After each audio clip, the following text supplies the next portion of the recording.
Good morning, students. Now, today we have to study of class 8 science, and the chapter is food production. This is the first chapter in Hindi. मैं आप लोगों को मैं दोनों भाषाओं में समझाऊंगा, इंग्लिश मीडियम के साथ साथ हिंदी में आपको उसका पूरा ट्रांसलेशन करके बता दूंगा ताकि आप लोगों को समझने में दिक्कत ना हो. आज हमें पढ़ना है क्लास 8 का साइंस का पहला चैप्टर और वो है food production. At first the first topic is agriculture.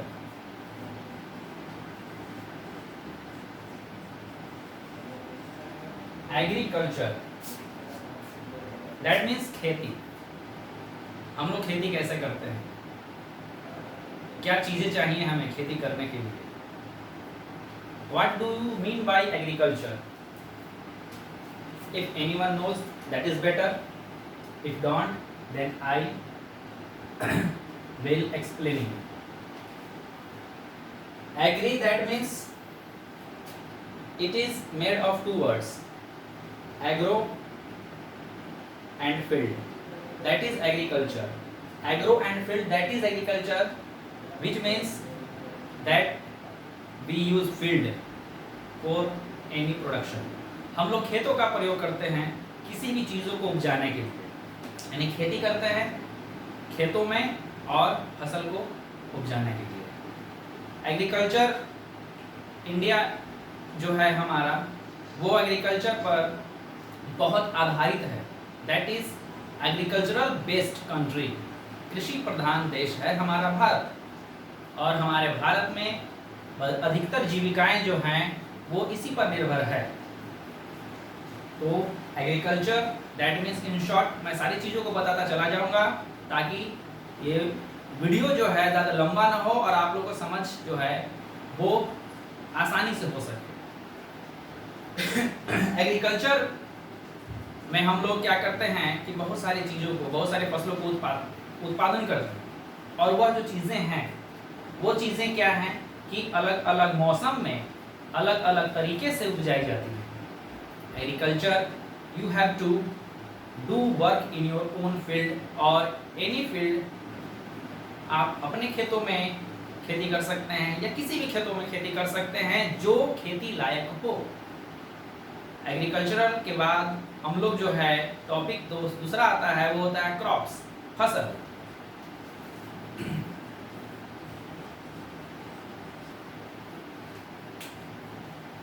फसल क्या है, what is meant by crops. That means हम लोग जो उपजाते हैं, चाहे वो चावल हो, गेहूं हो, जो भी हमारे पास पहुंचता है दलहन के रूप में, ये सब जो है खेतों में उगती हैं, तैयार की जाती हैं. लेकिन सबसे पहले उसकी बुआई होती है. उसको तैयार करने के बहुत सारे तरीके हैं. तो मैं आपको ये बता दूं पहले कि फसल जो हमने तैयार किया खाने के लिए, या फिर ऐसे फसल जो आप खाने के अलावा और भी चीज़ों के लिए, अपने आर्थिक चीज़ों के लिए उपयोग करते हैं, वो होता है क्रॉप्स, वो है फसल.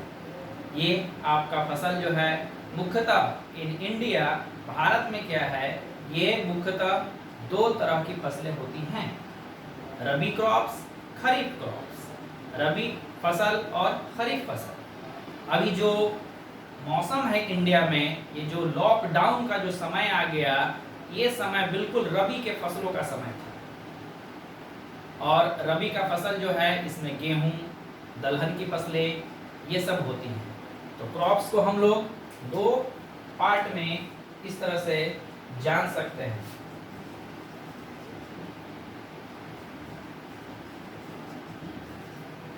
रबी क्रॉप्स, खरीफ क्रॉप्स, बोथ. रबी क्रॉप्स जिसमें वीट, ग्रैम, पीज, गेहूं जो है हमारा, चना है, दलहन की फसलें हैं, मस्टर्ड ऑयल जो हम लोग यूज़ करते हैं, इनकी फसल जो तैयार की जाती है, ये सब रबी क्रॉप्स में होती है. खरीफ क्रॉप्स जो हैं ये हमारा मॉनसून सीजन में डिपेंड करता है. कुछ आने वाले दिनों में ये आएगा और आने के बाद हम उसकी खेती करेंगे। अभी हमारे देश में जो समस्या चल रही है उससे घबराने की जरूरत नहीं है। कृषि का सारा काम चल रहा है और मैं अपनी ओर से व्यक्तिगत रूप से आप लोगों को ये भी बता देता हूँ उन सभी बच्चों को कि आज देखिए कि हमारे देश में ऑफिस बंद है, स्कूल बंद है, कारखाने बंद हैं, लेकिन मुख्यतः खाने पीने की वस्तुओं की चीज़ें जो हैं वो चालू है। और वो कहाँ से आ रहा है? तो वो आ रहा है, बस ये जो मैप तैयार है आपके सामने है, इसी को समझना है। यानी खेती जो कभी बंद नहीं होगा। अगर ये बंद हो जाएगा, हमारा भोजन बंद हो जाएगा, तो हम लोग फिर जीवित नहीं रहेंगे। इसलिए फसलों पर ध्यान देना है। सरकार फसलों पर ध्यान दे रही है और कृषि का कार्य चालू है। तो मैं बता रहा था कि आने वाले दिनों में ये खरीफ जो क्रॉप्स है उसका समय आने वाला है। और वो फसल क्या होता है? धान। धान जिससे कि चावल निकलता है और वह चावल जो है हम लोग पूरे भारतवर्ष में जानते हैं कि इसका बहुत उपयोग है।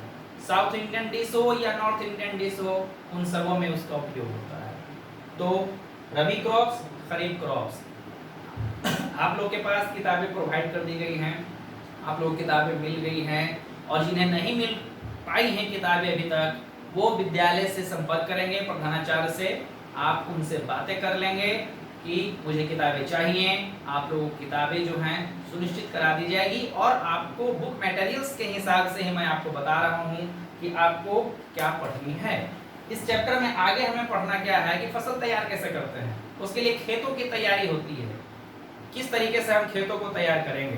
तो सबसे पहला क्या है, आपको एक फील्ड होना चाहिए जहां पर कि आप पूरी तरह से खेती कर सकें। उस फील्ड को तैयार करने के लिए क्या करना है, सबसे पहले हमें तो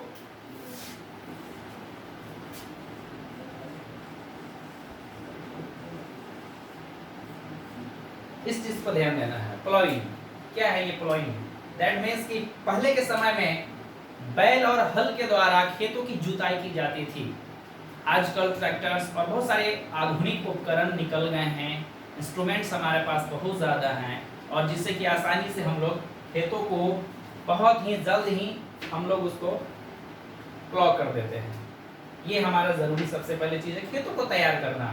खेतों को इससे हम लोग जो होता है उसमें जो मिट्टी होती है, जो दबी हुई होती है, उसको हम लोग निकालते हैं और वो मिट्टी जो होता है प्लॉइंग के थ्रू वो क्या होता है कि बहुत अच्छे ढंग से ऊपर की ओर ऊपरी सतह पर आती है, जिसमें फसल तैयार किया जाता है और मिट्टी जो होती है उसके बड़े बड़े पार्ट्स को छोटे छोटे टुकड़ों में विभाजित कर दिया जाता है। ये चीज़ें हैं। इसके बाद फिर हमारा आता है, ये प्लॉइंग करने के बाद ये जो मिट्टी है, इस मिट्टी को हम किस तरीके से समान अवस्था में लाएंगे। दैट मीन्स कि प्लॉइंग करने के बाद क्या होता है, मिट्टी को बराबर समतल बनाना, और उसके लिए हम लोग करते हैं लेवलिंग।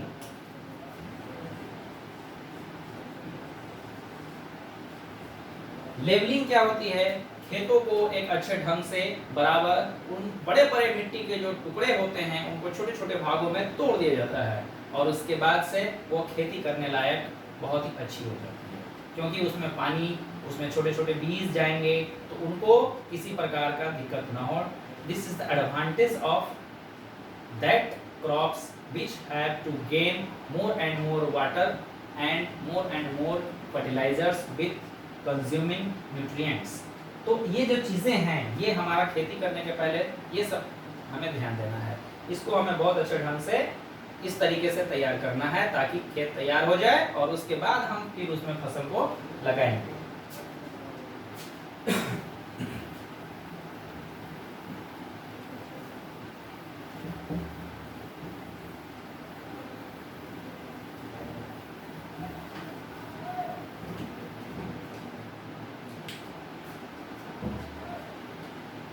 भोजन हमारे लिए उतना ही ज़रूरी है जितना कि हमारे लिए सांस लेना ज़रूरी है। यानी हम सांस लेते हैं तो ऑक्सीजन चाहिए।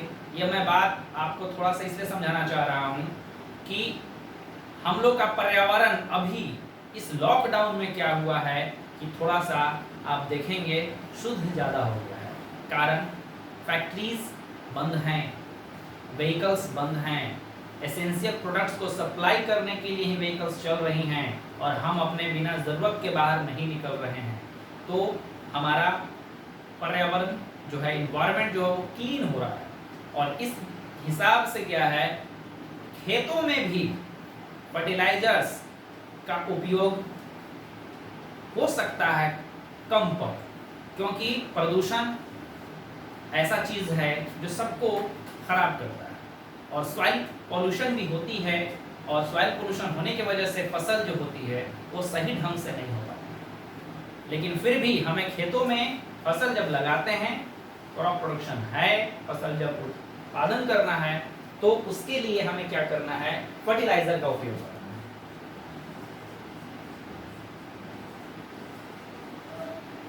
Fertilisers,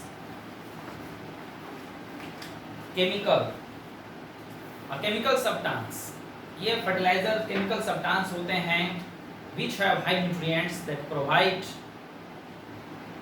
seeds to germinate and grow more and more plants and very helpful for extra large amount of production।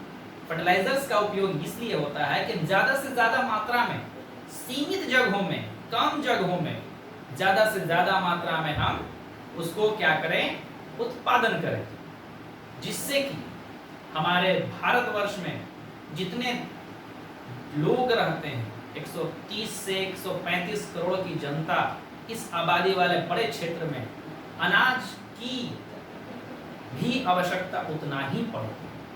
इसलिए फर्टिलाइजर्स का उपयोग इसलिए होता है खेतों में ज़्यादा से ज़्यादा मात्रा में हम उसका उपयोग कर सकें, ज़्यादा से ज़्यादा मात्रा में फसल को उत्पादन कर सकें, क्योंकि हमारी उपयोगिता बढ़ गई है। हमारे यहाँ बहुत ही ज़्यादा मात्रा में लोगों का खपत बढ़ते जा रहा है, और खपत बढ़ने का कारण जनसंख्या है, जिस वजह से फर्टिलाइजर्स का उपयोग खेतों में करना अनिवार्य हो गया है। और सबसे बड़ी बात यह है कि फर्टिलाइजर्स जो हम लोग उपयोग करते हैं, तो वो पौधे के साथ साथ मिट्टी को भी नुकसान पहुंचाते हैं। पौधों को कैसे नुकसान पहुंचाते हैं, तो पौधे में क्या होता है कि सबसे पहले बहुत सारे ऐसे चीज हैं, बहुत सारे ऐसे वीड्स हैं जो आप, मेरे बोलने का, कहने का तात्पर्य ये है, प्लांट्स को किस तरह से नुकसान पहुंचाता है ये तो मैं बता रहा हूँ। पहले के समय में क्या होता था, जब बहुत समय पहले की बात है, जब किसी प्रकार का ज़्यादा फर्टिलाइजर्स का यूज़ नहीं होता था, खेतों में लोग फसल लगा देते थे और राख हो, ashes of their homes, that means I am saying that the ashes of that of woods and leaves, उन सबको डाल देते थे। काऊ डंग, गाय का गोबर का यूज होता था, और वो चीजें जो है वो क्या होती थी कि फसल अच्छी हो जाती थी। आजकल पौधे छोटे होते हैं और पूरे फसल से लदे होते हैं, क्यों? उनको इतनी ज्यादा मात्रा में फर्टिलाइजर्स दे दिया जाता है कि वो खुद बढ़े ना बढ़े, फसल तैयार कर दे। छोटे छोटे पौधे और उसमें दानों की मात्रा जो होती है बहुत ज्यादा होती है। तो वो नुकसान कैसे हैं, हमारे जो मवेशी होते हैं उनके लिए चारों का प्रबंध कम हो जाता है। यदि एक धान का पौधा इतना बड़ा है तो वह पौधा एक की साइज जो होती है वो छोटा होता है। इतना बड़ा अगर हो जाए उसमें ज्यादा मात्रा में चारा निकले, ठीक है। इसके अलावा क्या है कि कुछ ऐसे उर्वरक फर्टिलाइजर्स होते हैं जो कि पौधों को ज्यादा मात्रा में देने पर नष्ट कर देते हैं, कम मात्रा में देने पर फायदा नहीं कर पाते हैं। तो हम इसी बात से समझाना चाह रहे थे कि फर्टिलाइजर्स भी जो है पौधों को नुकसान पहुंचाते हैं। अगर हम लोग खेती करें, ऑर्गेनिक खेती करें, यानी फर्टिलाइजर्स का उपयोग कम करके मैन्युअर का उपयोग करें, जैसे सूखे पत्तों से बना हुआ खाद, तो फसल ज्यादा पौष्टिक होगी लेकिन उनको तैयार होने में समय लगता है। और साथ साथ ये होता है कि सबका पेट नहीं भर सकता है, पेट भरना है, कारण ज़्यादा से ज़्यादा मात्रा में फसल का उत्पादन करना। मैं अब आपको आगे बता रहा हूँ। ये जो फर्टिलाइजर्स हैं वो बहुत तरह के आते हैं, और बहुत तरह के जो भी फर्टिलाइजर्स हैं उसका उपयोग अलग अलग चीज़ों के लिए। फसल में डालने से कीड़े मकोड़े मर जाते हैं और फसल अच्छी तैयार होती है। इसके अलावा हम लोग क्या करेंगे कि ऑर्गेनिक खेती के द्वारा भी हम लोग इसका फसल का उत्पादन कर सकते हैं, लेकिन उसमें production not be larger than the production used by fertilizers. ये ज़्यादा उतना नहीं होगा जितना कि हम लोग फर्टिलाइजर्स का उपयोग करते हैं और उससे फसल तैयार करते हैं। इसके बाद मैं आपको बता दूं, यदि हमने फसल तैयार कर ली, क्रॉप जो है हमारा प्रोडक्शन हो जाने के बाद, खेतों के लिए एक सबसे बड़ा चीज है, अगर फसल ज्यादा से ज्यादा मात्रा में तैयार करना है तो एक चीज है क्रॉप रोटेशन। क्रॉप रोटेशन ये जो है फसल चक्रण, इसे हिंदी में बोलते हैं। फसल को बदल बदल कर लगाना। यदि किसी खेत में, किसी फील्ड में आज हम धान की खेती किया है, तो वो धान की फसल कटने के बाद उसमें पुनः धान का खेती नहीं करनी है, उसमें हमें गेहूं लगा देनी है, चना लगा देना है, जिसकी वजह से क्या होता है कि उस मिट्टी की जो क्षमता होती है वो बढ़ जाती है। किस चीज की क्षमता बढ़ जाती है? तो प्रोडक्शन करने की क्षमता बढ़ जाती है, जिसे कहते हैं उर्वरा शक्ति का बढ़ जाना।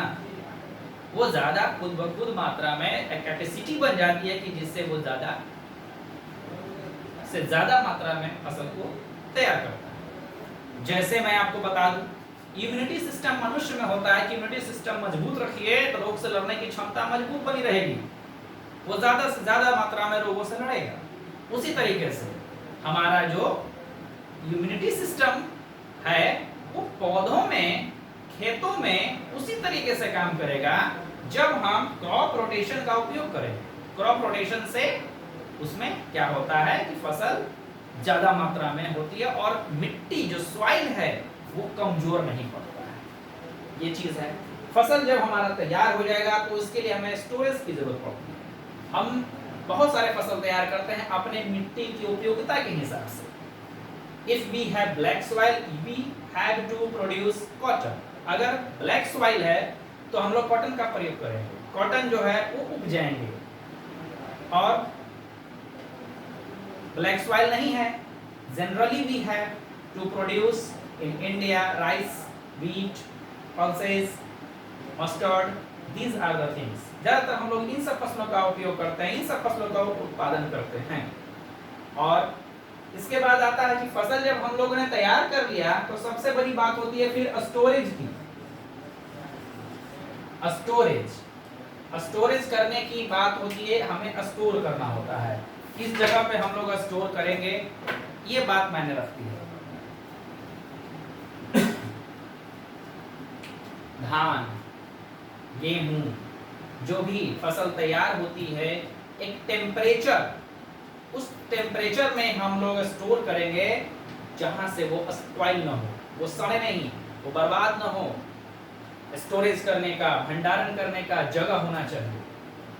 हम लोग ज्यादातर व्हीट का, राइस का, पल्स का, ये सब का स्टोरेज करते हैं और इसके लिए बहुत बड़े बड़े गोदामों का प्रयोग किया जाता है। स्टोरेज टैंक अगर हम बनाते हैं तो स्टील, एल्युमिनियम, इन सबों के यूटेंसिल्स के बने होते हैं और उनका उपयोग हम लोग स्टोरेज में करते हैं। ह्यूमिडिटी, टेम्परेचर, इन सभी चीज़ों का ध्यान रखना पड़ता है क्योंकि वो गले नहीं।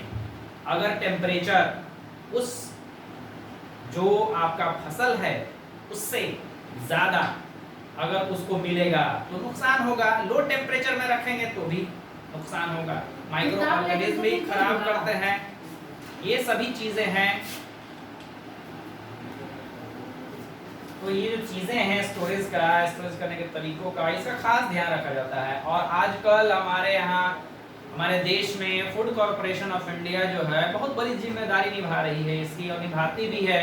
फूड को स्टोरेज करने के लिए गवर्नमेंट ने गोडाउन बना दिया है, बहुत जगह पर गोडाउन बनाया है और वहाँ फूड को स्टोर करके रखते हैं ताकि इन इमरजेंसी वहाँ से भी फूड निकले, और ऐसे भी एसेंशियल जब जरूरत पड़ती है तो वहाँ से फूड आता है।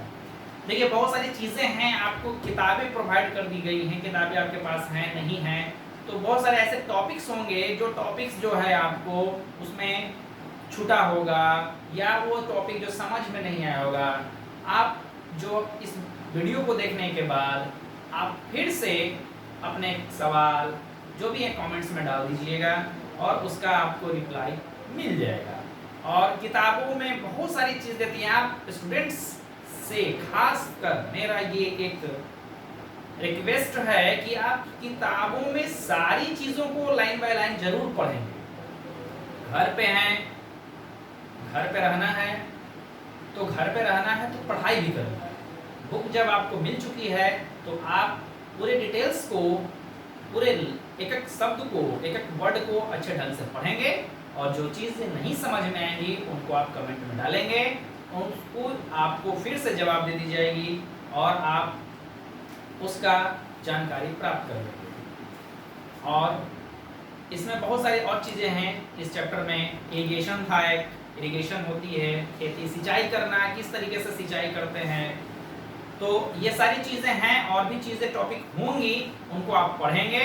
और जो भी छूटा हुआ, अगर इस चैप्टर से रिलेटेड कुछ बातें होंगी आपके इस फर्स्ट चैप्टर में फूड प्रोडक्शन में, तो next time it will be clear. Okay, then stay home, stay safe and पढ़ाई पर जरूर ध्यान देना है, अच्छे से आप लोग पढ़ें। Thank you.